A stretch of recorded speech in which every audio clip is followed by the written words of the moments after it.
Please be seated.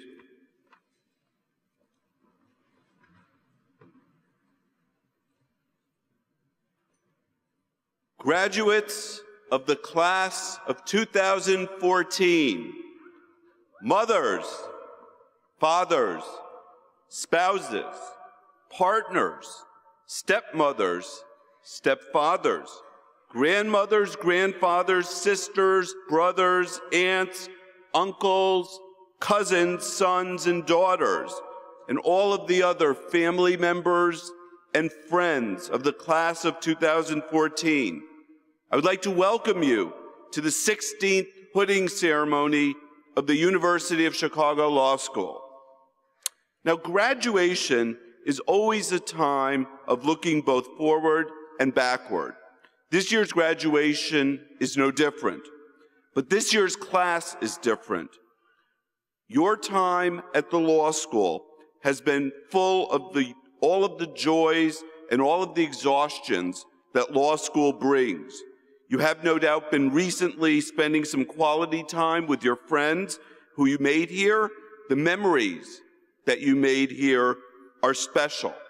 And I know that you will look back upon these years as some of the most interesting and stimulating years of your life, and even perhaps the most fun of your life. For your class, however, there will always be a critical and tragic memory as part of your experience here. The accident that took Laura LaPlante from us and that left Michael Wassel in critical condition last month cannot be ignored, as it is an important part of your shared experience. While today is a day of celebration for you and your families, we must first acknowledge the tragic loss and pain that we have all borne together as a community.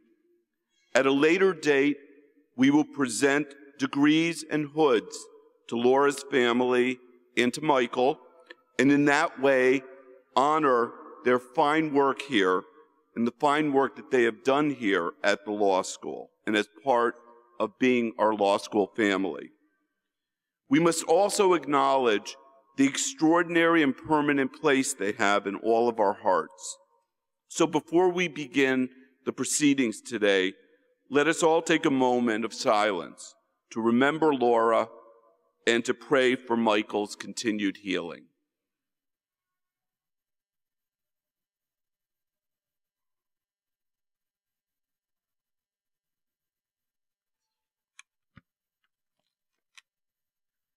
Thank you. Now, as I said at your graduating students' dinner a couple of weeks ago, it is appropriate and it is also important now to turn to celebrating you and your accomplishments. After all, you are graduating in the middle of, shall we say, an interesting time for our country and for our legal profession. You arrived here at the law school in the midst of a major decline in our economy. And in the past 3 years, you have seen, and in some cases experienced, the profound changes in the legal profession that have occurred as a result of that. All of you have seen world-changing events transpire in your time here. You've seen the horrors of terrorism, violence, and natural disasters at home and abroad. And you have seen the amazing sight of people running towards the danger to help those in need. You've seen uprisings in support of democracy all around the world, and you've also seen counter-revolutions. You've seen economic woes threaten the stability of national economies. You've seen one member of our law school community struggle to lead a divided nation, and dozens of others serving our country at the highest city, state, and federal levels. You are taking your degrees out into the world at an extraordinary and challenging time. And we here on the faculty are very proud to know that you will be representing Chicago law out there. Until you begin to move your gaze from looking backward to moving forward and looking forward, you probably won't internalize all of what your Chicago law degree means. You have been immersed for a while now in the Chicago way of thinking, of being, of doing, and you may not yet fully, truly realize how special your experience here has been. But when I meet alumni, they make one thing crystal clear to me, that this place is life-changing. From the first day that you arrive and that they arrived, they began to think differently, to approach not only the law, but the world in new and exciting ways. Chicago lawyers are part of a proud tradition that not all law school graduates share.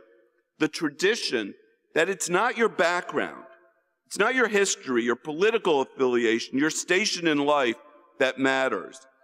It is the quality of your ideas and your ability to express and defend those ideas. From the day you all arrived here, you became part of this very proud tradition. And I promise each of you, it will stay with you for the rest of your lives. You also became part of the Chicago law community, really the Chicago law family. You've already had to lean on your classmates more than most of our students ever need to. You have seen the power of your collective experience, your friendship, and indeed your love for each other. These friendships will, of course, endure and continue to enrich your lives in countless ways, but those friends will also become part of your trusted professional network. Your classmates will be the people that you trust in your professional life, the people you go to when you need local counsel or a consultation in an area that is not your own. You will come back to your favorite professors again and again to talk about new ideas and to share with them your personal joys and professional successes. With any luck, when I come and I knock on your door, you'll also let me visit with you. Basically, for the rest of your lives, you are stuck with us, we are stuck with you, and I couldn't be happier about anything. Today is a day of great joy and celebration. Today we send you out into the world to become lawyers of every stripe, judicial clerks and government attorneys, public interest lawyers and private practice lawyers, business people and teachers. Today we start you on your journey to become not just the leaders of the legal profession, but the leaders of the world. As you go forward, do so with a happy glance backward. Take with you from here the tools that will help you do great things, the friendships that will give you great strength to weather any storms, and the memories that will encourage you to come back and visit us often. On behalf of the faculty, the staff, administrators, and our alumni, I want you to know how proud we are of each and every one of you and how much we'll miss you as you move on to the next stage of your life. Thank you.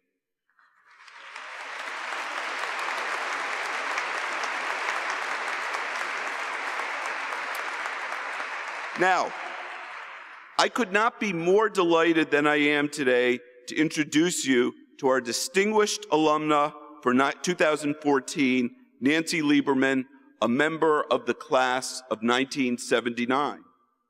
Nancy Lieberman is one of the most inspiring people I know. She graduated from the law school in 1979, as I mentioned.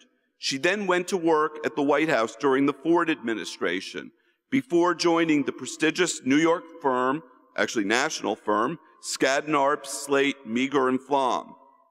Nancy is still with the firm today as a senior partner, well respected within the legal and business industries.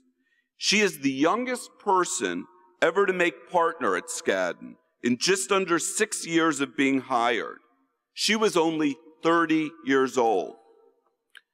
Nancy's work focuses on merger and acquisition transactions involving public and private companies. She works on negotiated and contested acquisitions, private equity transactions, tender offers, recapitalizations, and restructuring. She advises corporations on various corporate governance issues and has extensive experience structuring international and U.S. joint ventures, a subject that she has lectured on over the years. Now, Nancy has a style that is quite distinctive.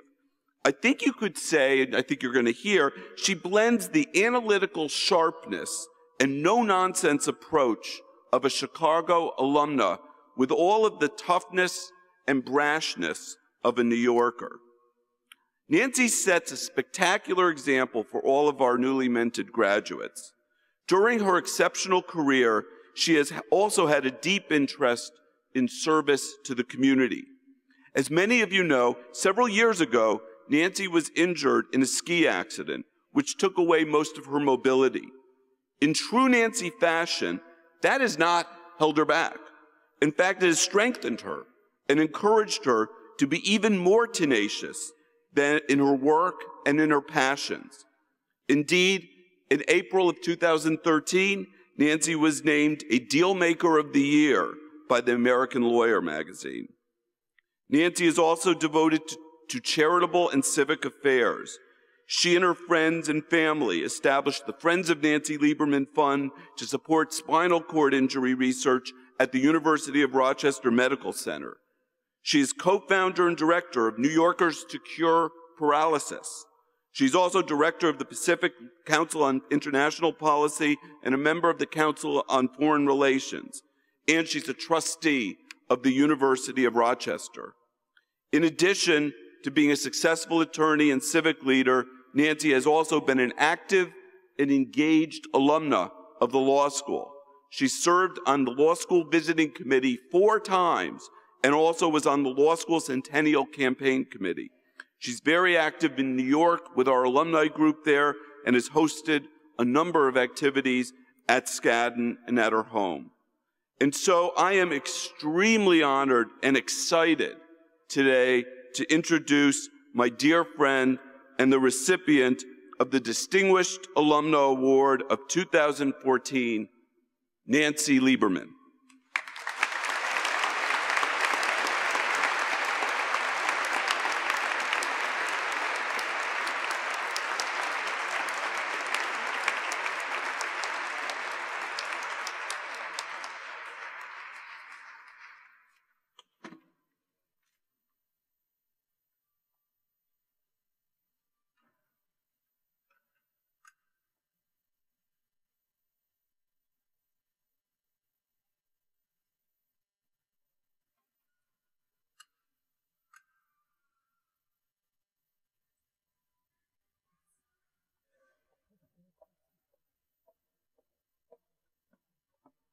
Graduates, parents and loved ones, Dean Schill, members of the law school faculty who are behind me, and honored guests.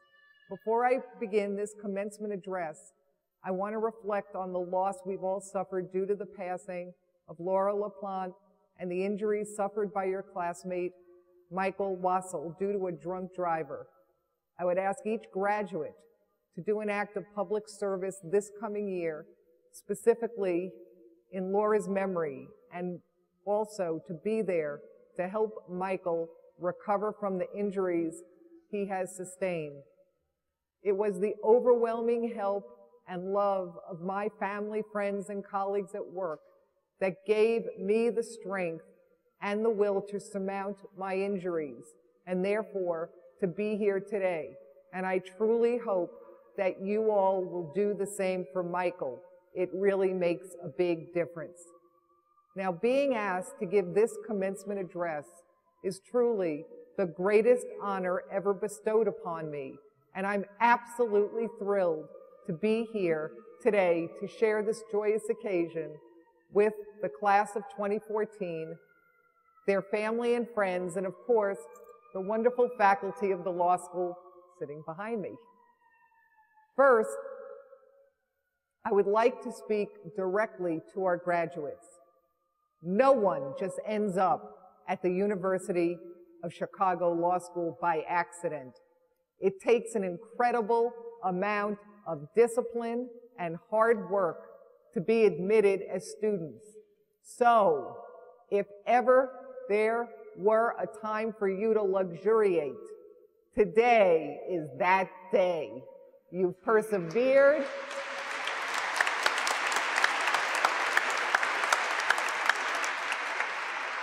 You've persevered, you've endured, and you've triumphed through 3 years of Socratic teaching, and you've come out on the other end wiser, more competent, and ready to take on the world and make it a better place. And believe me, you will do just that.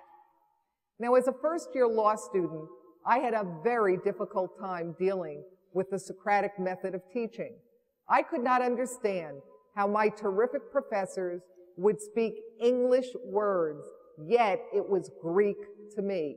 As a matter of fact, in my very first torts class with Professor Richard Epstein, and I know many of you have taken courses with Professor Epstein, during the very first week of law school, I remember that he asked dozens of students what a tort was, and no one seemed to have an answer that would satisfy him.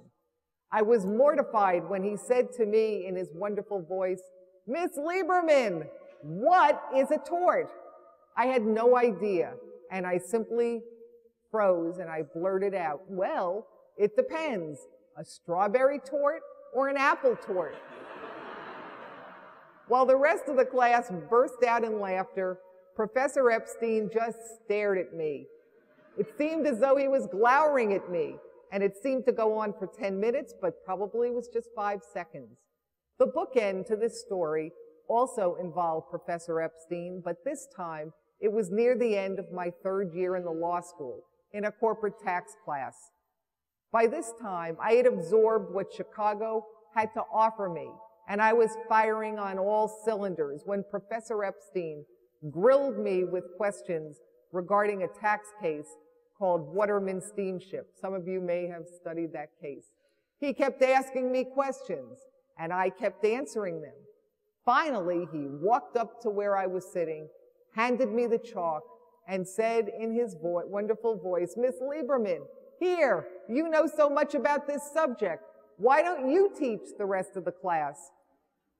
Well, it took me a while to figure out that Socratic teaching was perhaps the greatest gift the law school ever gave me, because it forced me to spot the issues and think on my feet, which are essential elements for success no matter what you do after law school.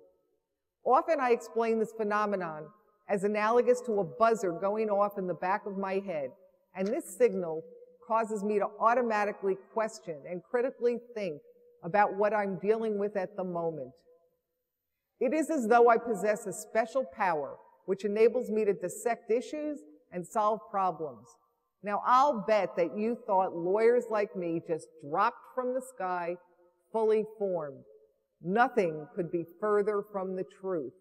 Rather, Chicago formed me, and you will grow to recognize over the years that it also shaped you. But for now, as our latest graduates, it is both party time and parting time, which means going into the real world and leaving the cocoon of the law school. At this moment, you must think and feel that this is your day, your celebration, your chance to savor the moment and remember it for the rest of your lives. I believe that few of our graduates would be here today receiving their degrees were it not for their family and friends in the audience who encouraged them to reach for the sky academically and intellectually. And by that I mean urging today's graduates to study hard, stay focused, and remain curious about the world we live in. Family and friends have also provided our graduates with a comforting phone call or visit when college or law school seemed just too tough to endure. And so, family members and friends here today, you too deserve a very special acknowledgement because you provided the special ingredients of compassion and love which enabled the class of 2014 to to flourish as they have done.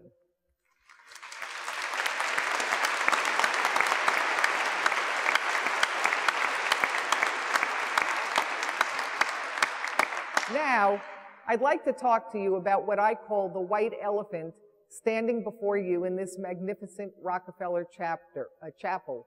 Of course, I'm speaking about the wheelchair that I'm sitting in. And as the dean mentioned, I'm a quadriplegic, and this happened to me 6.5 years ago on Christmas Eve day when I had a freak skiing accident and broke my neck. It happened in an instant, but may stay with me for the rest of my life. Truly, it's a weird condition to be in because you lose your independence, but you still have your brain power intact. Your mind says one thing, but virtually the rest of your body does something else. People often tell me that I'm courageous, inspirational, brave, heroic, and any other accolades you can imagine. But what they're really saying is, if this happened to me, I could not go on, and I'm amazed that you're able to do so. After hearing this several times, I thought to myself, well, I could either whine or drink wine, and I decided I'd rather celebrate life and drink the wine. When I was in the first stage of my recovery, I was visited from time to time by others who had had accidents that left them paralyzed. They had retired from their jobs, and they rarely traveled away from their homes. Such visitors absolutely depressed and scared me to death. But ultimately, they compelled me to do the reverse of what they were doing. There was no choice for me. I was going back to work. I was going to resume travel around the world, and I was going to get back my life, no matter what effort it took. At first blush, this was not such an easy task. I was told in the hospital that I'd get back whatever feeling was possible within the first 6 months of my accident, and after that, I just have to live with what I had and shouldn't expect any more recovery. Statistically, the numbers were not on my side. After 5 years, only 20% of paralyzed adults go back to work. My goal was to go back to my merger and acquisitions practice at Skadden Arps full-time in 1 year after my accident. And on January 19, 2009, I resumed my practice, and I was warmly welcomed back to Skadden. But being out of the swirl of legal practice for 1 year had taken its toll on my practice. Several potential clients had gone elsewhere because I was not around to work on their matters. The economy was in shambles, and clients were pulling in their horns and were working to keep above water in the Great Recession. So, if you were me, what would you do, and how would you do it? Recreating my law practice was the only option. In essence, I had to persevere and go back to basics. I started calling my old clients every few weeks with any tidbits of information that might be relevant to their businesses. Without saying so, the point was made to them that I was back on top of things and ready to work. Eventually, a new potential client was introduced to me, and I was hired by the general counsel for a significant transaction. That experience buoyed my confidence. I was back on track and have gone on to advise on some of the most complex transactions of my career. Now, there is a big message here. No matter where you are in life, you can never rest on your laurels. Whether it is a law degree from the University of Chicago Law School or being a senior partner at a major law firm like Skadden Arps, you must always be persistent and persevere and be prepared at any time to reinvent yourself, because in life, you never know what obstacles you may have to confront. Nothing must ever be taken for granted, and you must never have any expectations that anything will just be handed over to you in the real world. But you're eminently prepared because all of you are Chicago graduates with a very special skill set, and by now, I think you know what I mean.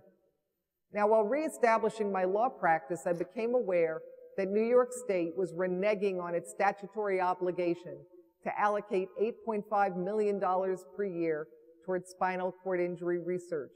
Remarkable progress had been made, and they are actually quite close to a total cure. But this funding cutoff by New York State was like ending a marathon at the 24-mile mark, if you can imagine it. But I realized that I could make a difference given my Chicago education, perseverance, life experiences, and also, let's face it, my belief that I had nothing to lose and everything to gain.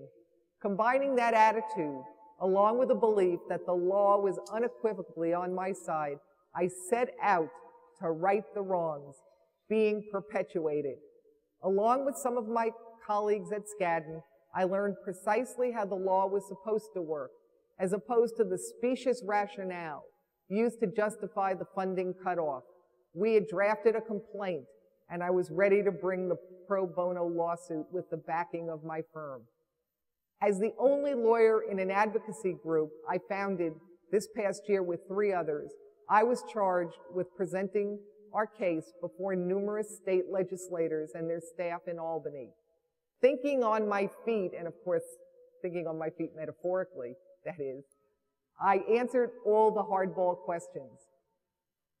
Turning the tables, I also asked our government officials a series of questions to elicit answers and so that they would prove the point that dedicated funding, in their own words, was being diverted for improper uses. Sometimes I raised my voice and sometimes I lowered my voice, but never ever did I stop making my voice be heard.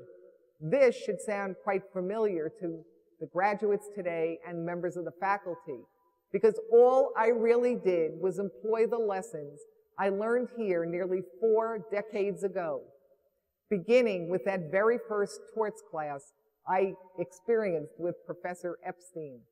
This past April, we succeeded in getting restoration of $7.9 million in funding, something that was unimaginable just a few months earlier.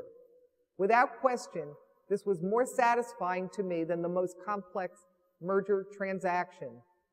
Remember, as Chicago graduates, we get things done. I believe with all my heart that you will, in your own way, get things done, and you will leave the world a much better place than you found it. My most sincere congratulations to the class of 2014. Thank you.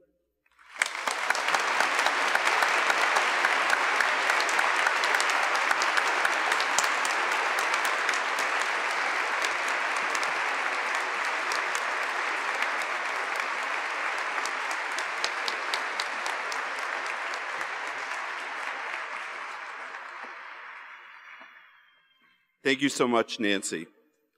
I think all of you can now get a feeling for what a remarkable person Nancy is, not just because she's sitting in a wheelchair and has accomplished all she's accomplished, but she left this law school as a remarkable person, just like all of you will.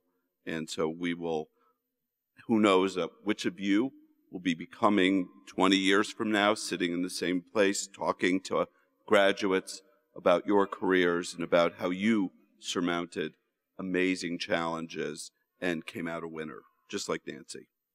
Now, it's my enormous honor and my pleasure to introduce to you our faculty speaker, Professor Eric Posner. I know that to our newly minted graduates, he needs no introduction, but our guests have not yet had the pleasure of experiencing Professor Posner in class, so I'll provide you with some background. Eric Posner is the Kirkland and Ellis Distinguished Service Professor of Law. He came to the University of Chicago Law School in 1998. A graduate of Harvard Law School, he also received a BA and an MA from Yale University and taught at the University of Pennsylvania Law School. Eric Posner is one of the leading scholars of his or any generation. He is the author or editor of more than a dozen books and has published hundreds of articles on a wide variety of legal topics, including bankruptcy law, contract law, international law, cost-benefit analysis, constitutional law, and administrative law. And for the non-lawyers in our group, trust me, that's a huge range, and I probably left out a few. Now, Professor Posner is also widely published in the popular press. He writes frequently for Slate, as well as frequently publishing op-eds in the New York Times, the Financial Times, and other papers. I can't claim to be much for blogging myself, but I regularly read, as I'm sure many of you do, Professor Posner's popular and extremely prolific blog, where he takes on some of the most important legal and political issues of our day. I'm regularly in awe not only of Professor Posner's quantity of contribution to the legal academy, but also to its extraordinary quality, the clarity, originality, forthrightness, and thoughtfulness of his writing makes him a must-read. Now, Professor Posner, as many of you know, is also an extraordinary teacher. Of course, he's an expert in law and economics, but he also teaches international law, foreign relations law, contracts, employment law, bankruptcy law, secure transactions, and game theory. He is well known throughout the law school for his eloquence and dry wit, which he applies in equal measure in his teaching. Although I've never taken a class from Professor Posner, I hear through the grapevine and in various messages that he's extremely quotable. Now, Professor Posner has also done a great deal of service in law and public policy. He has served in the Department of Justice's Office of Legal Counsel, testified before Congress on bankruptcy reform, and consulted for the World Bank. He's a fellow of the American Academy of Arts and Sciences and a referee for more than 24 academic journals and presses. He is highly in demand as a speaker at conferences, nowhere more so than at the law school. His influence from both his writing, from his teaching, and his service is broad and deep. Most important to me, Eric Posner is the quintessential member of the law school community. Searingly intelligent, Eric's high and uncompromising standards lift us all up. He's an exemplary colleague, always willing to comment on a paper, serve on a committee, or toss around an idea. He's been an enormous, tremendous mentor to younger colleagues and students, not only assisting and promoting their work, but also co-authoring with many of them and helping them establish their careers by lending his expertise and influence. Eric Posner is an extraordinary advisor to me, and I'm proud to also call him a friend.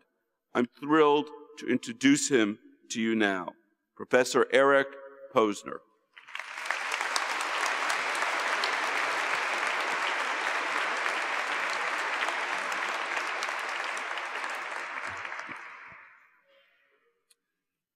Thank you very much, Dean Schill, for that extremely generous and undeserved introduction. It's a tremendous honor to be asked to give this commencement address, and I thought I would start with a quotation from the former University of Chicago law professor, Antonin Scalia. This is from a case that the Supreme Court decided last year called Association for Molecular Pathology versus Myriad. I joined the judgment of the court and all of its opinion except Part 1A, and some portions of the rest of the opinion going into fine details of molecular biology. I'm unable to affirm those details on my own knowledge or even my own belief. But this very brief concurrence, I quoted nearly the whole thing, raised some eyebrows. If Scalia did not understand the facts of the case, how could he come to any conclusion at all? Justice Scalia's comment got me thinking about the role of complexity in law, and I'm particularly concerned with a narrower question that should be of interest to you, which is, how should lawyers deal with complexity? The question is an important one because the complexity of technology and social organization seems to be advancing at an ever greater rate.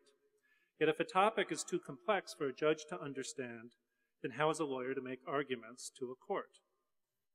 So to answer this question, I want to make a distinction between two types of legal questions.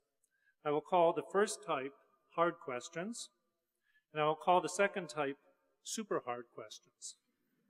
I'm not going to talk about easy questions. So I did some empirical research on this topic by asking my colleague, Professor Will Bode, to give me a really hard legal question. Will teaches federal jurisdiction, which is a famously hard course, so I thought I could impress you with a hard question from a hard course, and here it is. Is a federal court required to abstain from hearing a challenge to a state prosecution if the court has already issued a temporary restraining order, but not yet considered a request for a preliminary injunction when a state prosecutor subsequently files a criminal case against the federal plaintiff? Now, I didn't ask Will why this is a hard question, but I suspect the answer is that the sources that one would have to consult to answer this question, the Constitution, statutes, precedents, and so on, are ambiguous, sparse, or in conflict, or all three, or that these sources imply an answer the courts would find impractical, unfair, or strange. Yet I can say with full confidence that if any of you graduating students are given this question when you arrive at work later this year, you will have no problem answering it. And this is true even if you haven't taken Will's federal jurisdiction course, or you did but slept through his lectures. And the reason for my confidence is that by now you know the drill. You do some searches on Westlaw or Lexis for keywords, and you find some cases. You read those cases, and eventually you find the major sources of law. Maybe you check Moore's Federal Practice and Procedure. As you sift through cases or commentaries, you will use your already well-honed legal skills to separate the wheat from the chaff. Eventually, you will be able to put together a creditable answer. Incidentally, I asked Will whether this was true, and he said, yes, it was true. You would be able to do this. So you should feel proud. You should feel proud of yourself that you can do this type of legal analysis. You really did learn something at this law school. A person without extremely high-quality legal training would not be able to answer this question. So you should take a moment to pat yourselves on the back, or you could pat the back of the person sitting next to you if you want, though you should probably ask for permission first. But by the same token, that's a problem. While you will be able to answer this question, so will all the other lawyers at the law firm or government office or wherever you end up practicing, at least all the other lawyers who've gotten elite educations like you. As a lawyer, you won't be able to distinguish yourself by being good at legal research and analysis. You must be able to do something more. So this brings me to the super hard questions. And let me return to the Myriad case. Myriad was a biotech company that had discovered the location and sequence of 2 human genes, mutation of which increases the risk of breast cancer. One of the major issues in this case was whether something called complementary DNA, or cDNA, is patentable.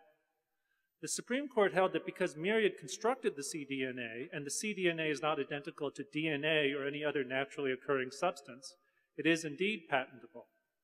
But the problem with this argument is that cDNA contains exactly the same information as the corresponding segment of DNA, just with some non-informative chemical junk removed.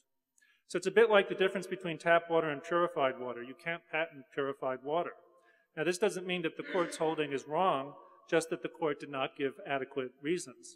Scientists I have spoken to tell me that the court just didn't understand the science. And this was despite the fact that very fine lawyers argued the case, and the court was assisted by amicus briefs submitted by experts.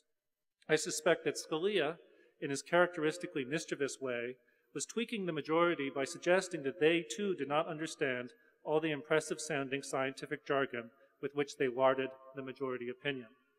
So technology advances, and one point I would like to make is that the impact of technological advancement differs across professions. Technology has given doctors new tools for diagnosis and treatment that they lacked in the past, while the human body that they minister to has stayed the same. By contrast, aside from computer-assisted legal research, which has not changed in 30 years, technology has provided no new tools for lawyers. Meanwhile, the body that the lawyers minister to consists of the whole range of commercial and personal relations and activities that make up our society. Because of technology, that body, the social and political body, unlike the human body, is constantly changing and throwing up new challenges for you to meet. So let me give you one more example, and then I'll stop. Although many of you will never have a case involving genetics, virtually all of you will have a case involving finance. One of the causes of the financial crisis was the development of newfangled financial instruments with exotic names like collateralized debt obligations, or CDOs, credit default swaps, and so on. CDOs were constructed from mortgages which had been securitized by investment banks and government agencies and from other asset-backed securities like car loans. CDOs were so complex that not even the rating agencies could figure out how risky they were, and when asset prices began to fall, neither could the market. When the government launched its rescue, it too was hampered by the complexity of the instruments, which obscured the financial relationships between firms on the brink of insolvency. The financial crisis threw up hundreds of lawsuits where all these issues had to be addressed. Just one of many recent examples is a lawsuit by the SEC against Goldman Sachs and one of its traders, Fabrice Touré, who now improbably is a graduate student in our economics department. Touré had put together a complex transaction known as a synthetic CDO that enabled a client to bet that housing prices would decline. The jury ruled against Goldman and Touré, and I strongly suspect that the reason was not that they had violated the law, but that the jury did not understand the transaction, which, while extremely complex, was routine and almost certainly lawful. Now, I can't explain to you now why I believe this transaction was lawful, because the explanation would be too complicated. Now, here's my question for you. If you go to work next year and your boss doesn't give you the very hard federal jurisdiction question, but instead gives you one of these super hard questions, will you be able to answer it? If he asks you whether a substance similar to cDNA, but not the same, is patentable, will you be able to answer it? Or if she asks you whether the buyer of a CDO that defaulted was harmed or not, will you know that in order to answer this question, you will need to examine the buyer's portfolio in order to discover his or her hedging strategy? Will you be able to determine whether the buyer was actually hedged or not? And in order to do this, you really need to understand all of these complex financial instruments that might be part of the buyer's portfolio.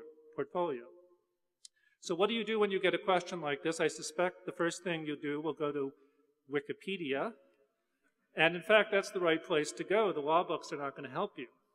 But Wikipedia is not going to suffice. The problem is that you can't answer the genetics question unless you have a feel for genetics. And you can't answer the finance question unless you have a feel for finance. To answer the super hard questions as opposed to the merely hard questions, you need a technical background that most of you don't have. You can't learn these things on the fly, and you can't fake it. And yet at the same time, clients expect lawyers to be able to answer super hard questions. And not only that, to explain those answers to judges like Scalia, who also doesn't have any technical background and isn't inclined to acquire one. Now, I wish I could tell you that there was an easy way to solve this problem. The law school has supplied you with a flashlight and compass, so when you are dropped into a doctrinal thicket, you can find your way out. But some thickets are so dense that what you need to get out is not a flashlight, but a chainsaw. Where are you going to get a chainsaw? Lawyers try to rely on experts, but the problem with experts is that they make mistakes like everyone else, and lawyers must be able to catch those mistakes. Lawyers also usually must decide whether to accept cases before they hire experts. So they really need to understand these complicated issues. Nor is it realistic or consistent with the spirit of this happy occasion to advise you to go back to school and obtain a PhD in biochemistry, finance, or computer science. And I'd like to add, actually, I don't think that would be a good idea, even if it were practicable. But there's another way of thinking about this. Most of you excelled in college and chose law school not just because you sought a secure job or professional distinction.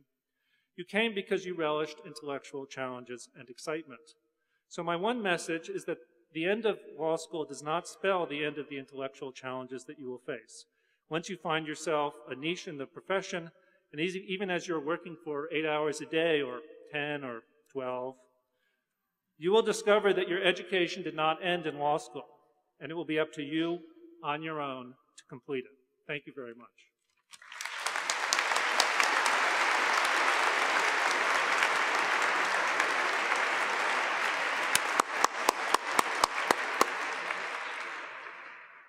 Thank you, Eric. And now we are going to move to the next phase of this wonderful day, which is the conferral of diplomas and the hooding of our graduates.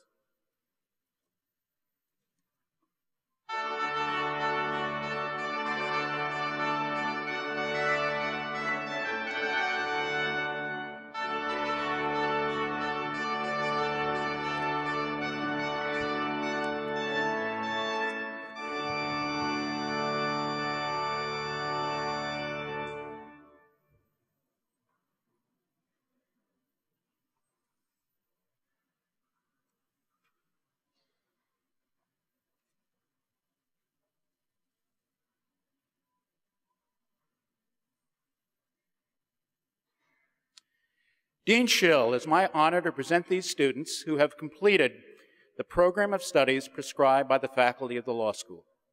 They have been awarded the degree of Master of Laws by the Board of Trustees. I congratulate these graduates on the successful completion of a program of advanced study in the law school, culminating in the degree of Master of Laws. Will the graduates please come forward to receive your academic hood and then your diploma as I call your name? Syed Jafar Alam, Catalina Estefania Adonate Hainika, Stefania Alicia, Wad Nasser S. Al-Karini, Mayor Unisa Anand, Shino Asayama,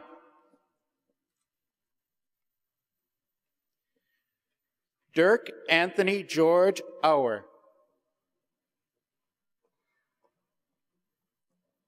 Stephanie Jean Banham, Natalia Christina Barker,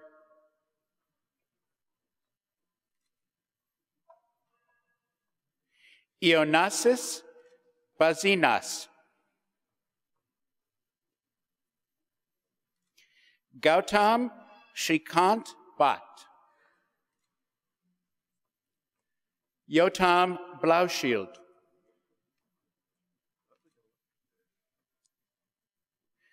Louis Alexandre Bouchard, Javier Manuel Camel de Olar Monassi, Carolina Canales Cama, Carmela Carvolio Gomez, Leong Chen,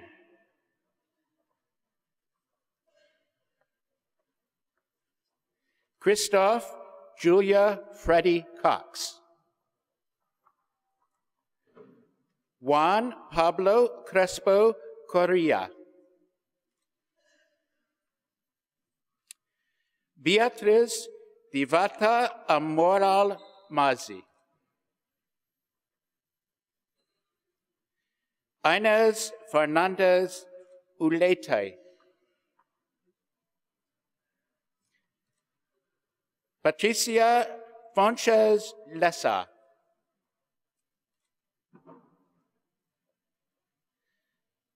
Ana Bachaglenk Frenada,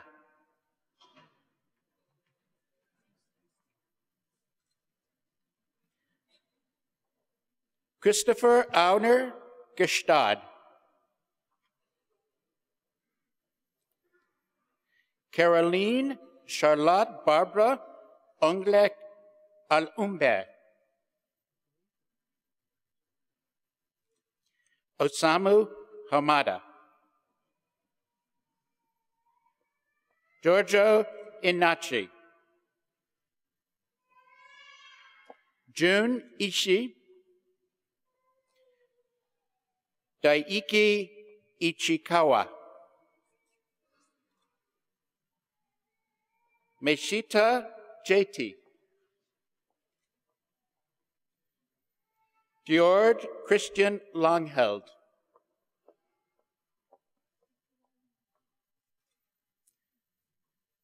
Fabian Rafael Liajois,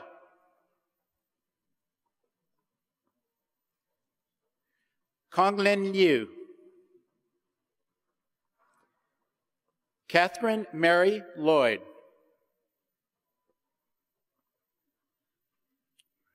Chihiro Maeda, Anita Ave Magrana Oliver, Carlos Santiago Maqueda Forcade, Monica Anorzargaye Pedraza, Annette Rita Opeyamiolua Okuyi, Georgia Papalexiou, Eyal Peled, Sofia Perez Barbosa, Onya Teresa Quirk, Zoyu Yen, Jose Humberto Rocha Shade,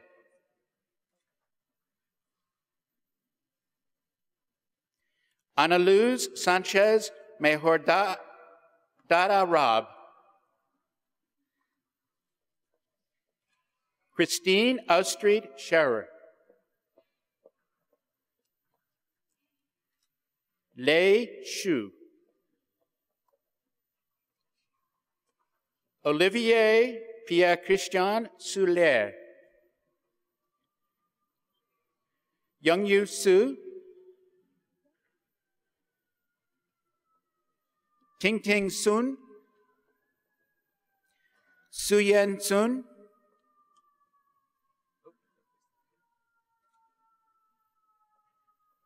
Melvin Ricardo Chon Akong, Talis Tormin Saito,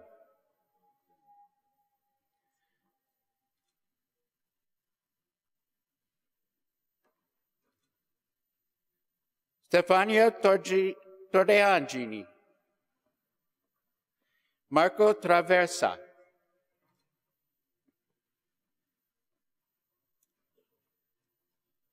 Yoshinori Yusui, Atina Van Melka Beka, Maria Francisca Vaquez Elisas, Tristan Vermink, Clemence Sophie Vio, Ai Watanabe, Mengfei Shi, Yao Yao,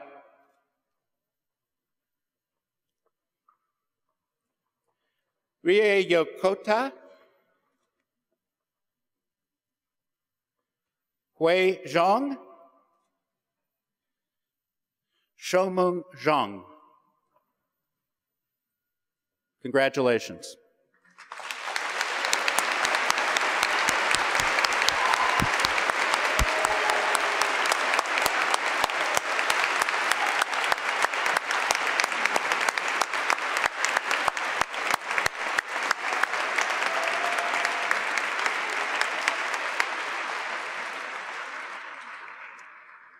Dean Schill, it is my honor to present these students who have completed the program of studies prescribed by the faculty of the law school to qualify them for the profession of law. They have been awarded the degree of Doctor of Law by the Board of Trustees.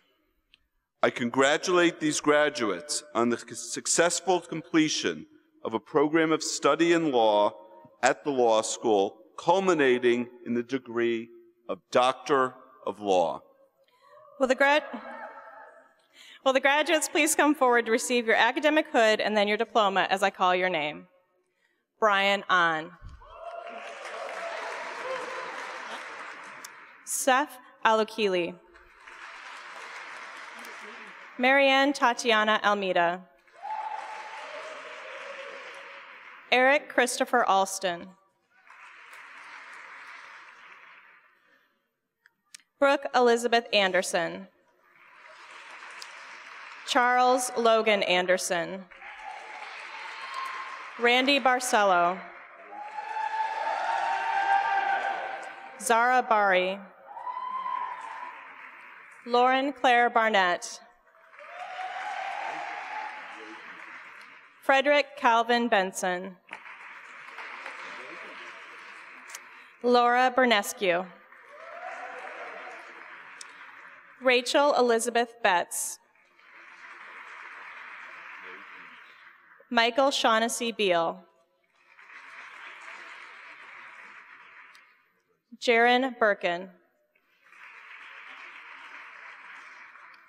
Christine Ann Bonomo. Tyler J. Bourne.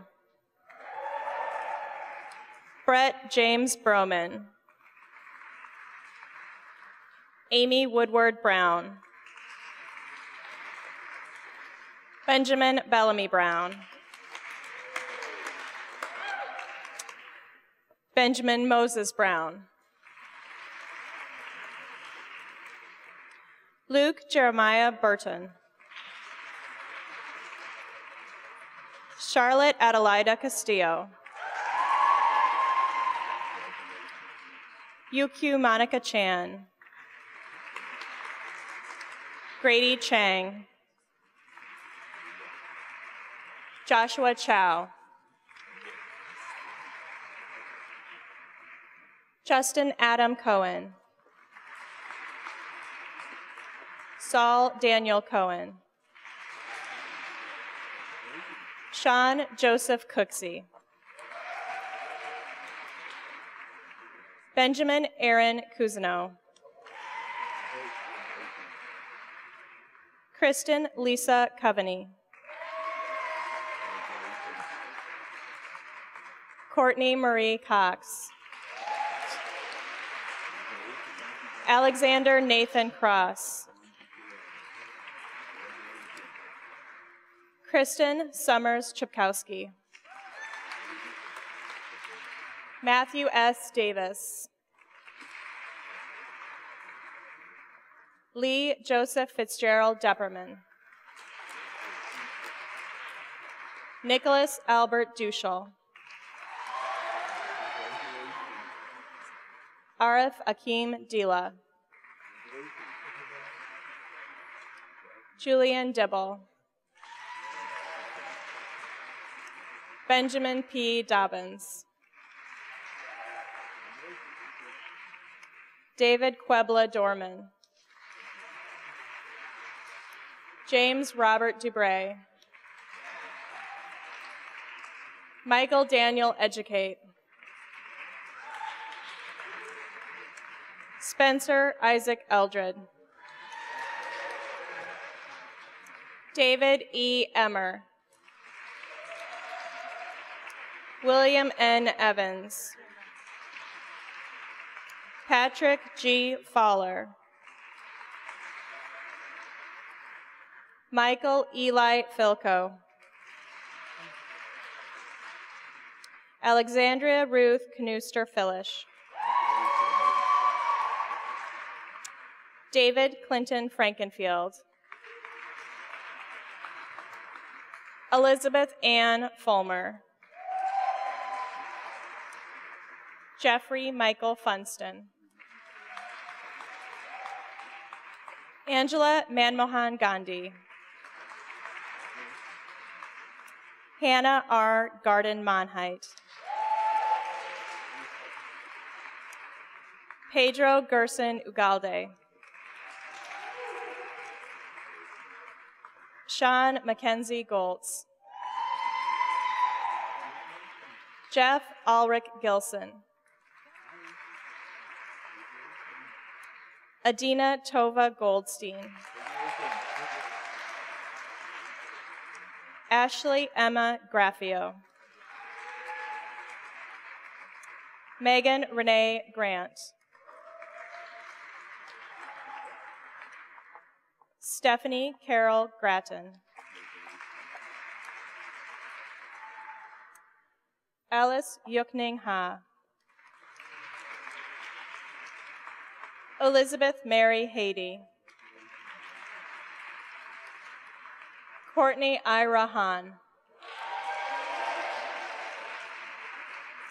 Jared Blake Haynes. Jeremiah Joseph Hansen. Kara Ann Harrington.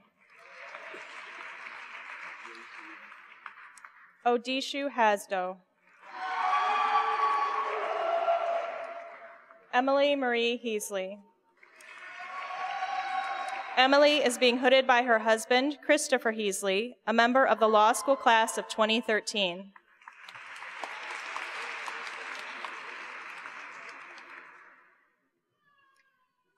Patricia Mercedes Harold.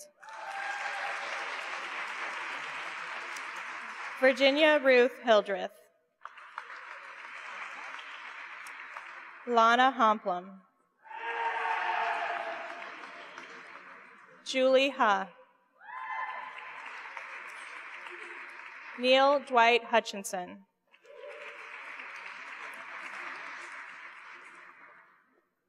Sarah Iftikhar. Artie Iyer.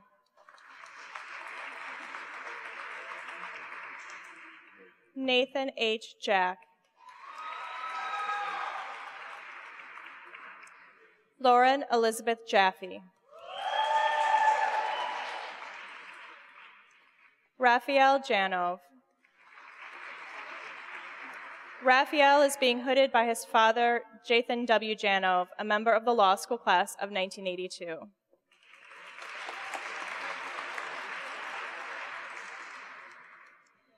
Isabella Maria Janus. Sean Ho-Young Jung. Stephanie M. Johnson. Abigail Boswell Johnston. Kevin Michael Jones. Adam Michael Josephs. John Isaac Karen. Benjamin Tyler Kelly. Keith Alexander Kiles. David Allen King, Jr. Catherine M. Canoe.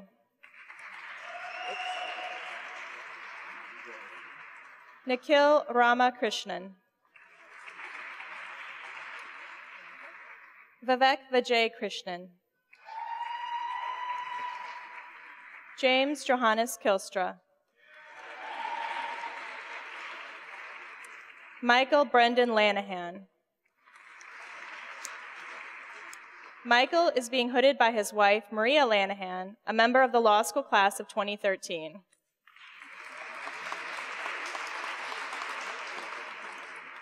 Boris Levent. Mu-Young Lee.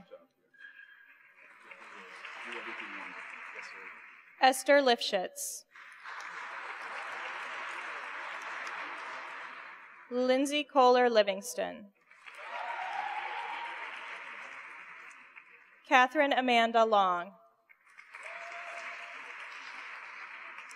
Sarah Elizabeth Losh. Jonathan Douglas Lott. Eric L. Mackey. Selena Jessie McLaren. Eva Yiwa Mack. Patricia Ann Therese Matthey. Trevor Jacob Mayer. Zach Adam Mayo.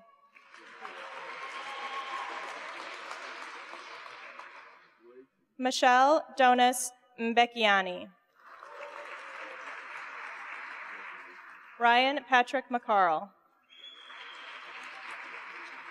Jason Evan Mead. Christian Mejia. Anthony Joseph Moreno.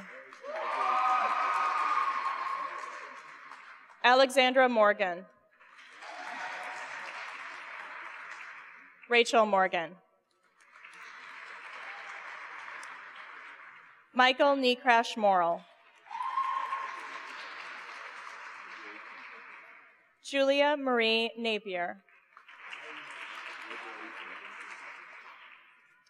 Rohith Nath. Maria Belen Navarro. Heather Annette Nemechek. Leah Michelle Noodleman.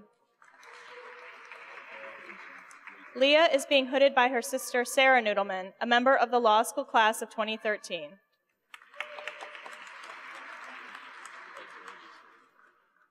Shoshana Rachel O'Brien. Matthew Lorenzo Olson. Megan Michelle O'Neill. Megan is being hooded by her husband, Patrick Herndon, a member of the law school class of 2013.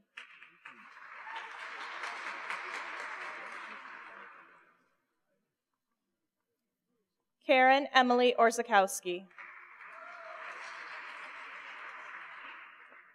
Camila Maria Ray Panama. William Harris Panfell. Julia Juying Park.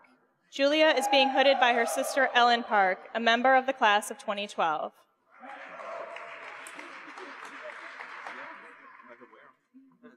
Sue Jong Park.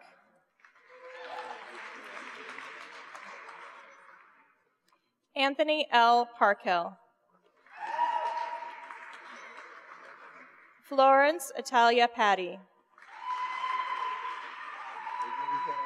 Parenko Paul. Bradley James Pearson. Monica Perdomo. Nicholas Andrew Plasaris. Israel Stephen Pollock.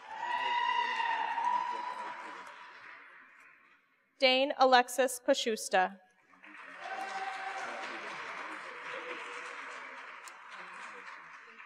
Caitlin Antoinette Rose Powell. John Flannery Pine. Jayshri Ramachandran. Samuel Alfred Ramos. Christine Marie Ricardo. Amelia Dolores Runyon. Julia Rybakova. Andres Felipe Saenz.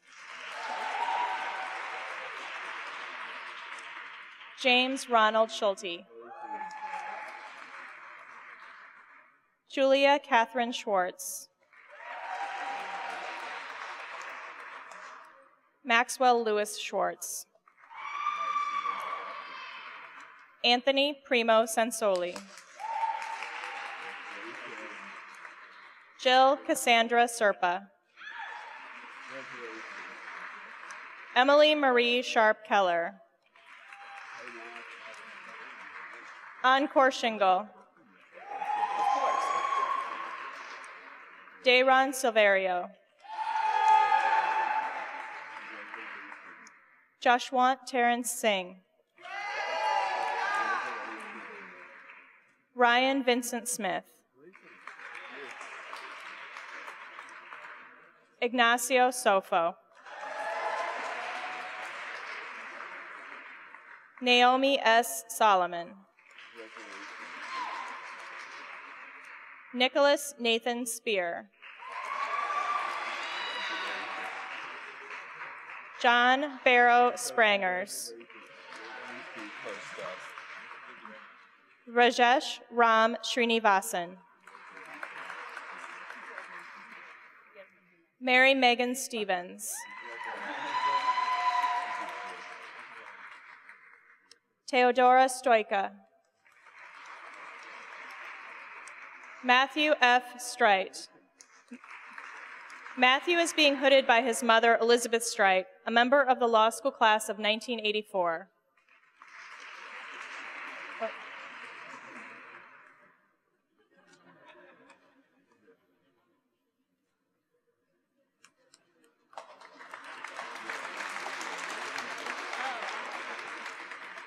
Kelsey Marie Stricker. Matthew Niles Stuckey.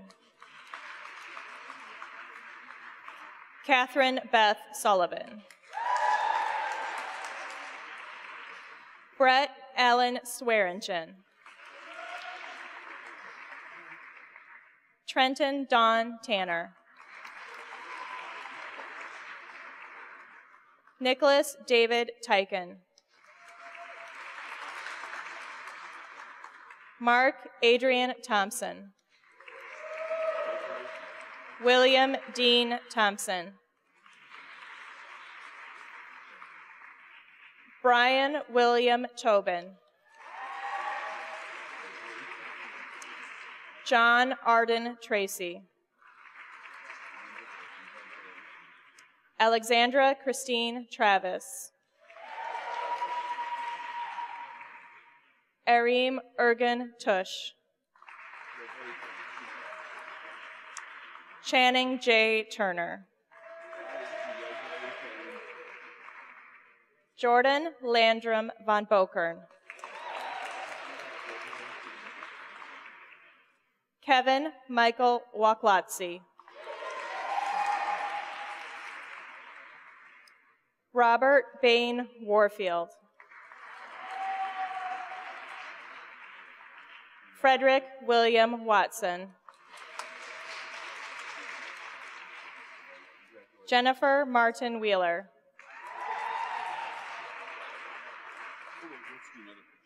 Bridget Mercedes Widowson. Benjamin David Whitty. Nora Wong. Robert Durham Woods. Stephanie Irina Yesnick. Stephanie is being hooded by her mother, Karen Jo Ward, a member of the law school class of 1980.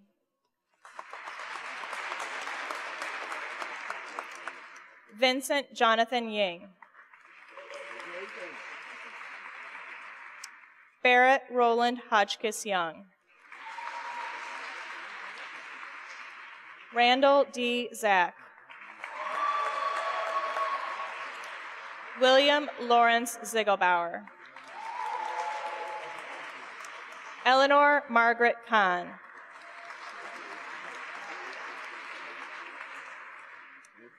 Congratulations to the JD class of 2014.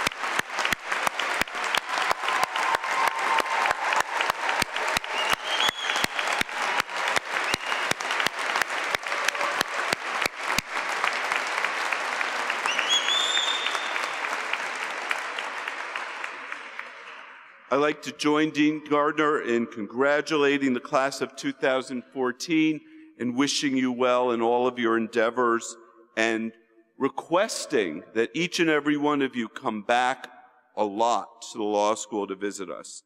Now, this concludes our 16th diploma and hooding ceremony.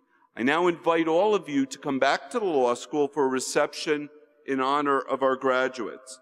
Please keep in mind that another ceremony is going to come in here from the Social Sciences Division, so if you could, please leave the building and head over to the law school as quickly as you can after the recessional.